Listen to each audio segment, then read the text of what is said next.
Hey everyone, welcome back.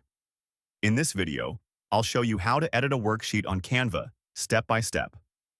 By the end of this video, you'll learn how to customize, edit, and download your own worksheet easily. So let's get started. Script.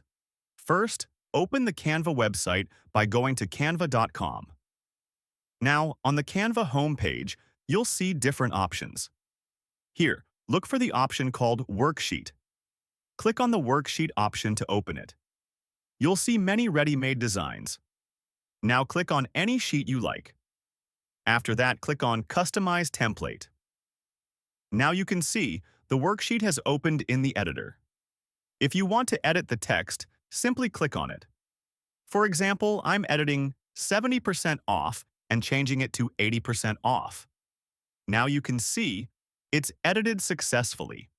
If you want to resize any element, just drag its corners to adjust the size.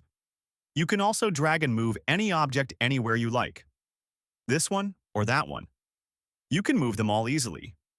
If you want to edit anything else, like colors, fonts, or images, you can do that too from the toolbar above. Once you're done editing, it's time to download your worksheet. Click on the Share button at the top right corner. Then click on Download. Now again, click on Download, and your file will start downloading automatically. And that's it. You've just learned how to edit and download a worksheet on Canva. If this tutorial helped you, don't forget to like, share, and subscribe for more simple Canva tutorials. Thanks for watching, and I'll see you in the next video.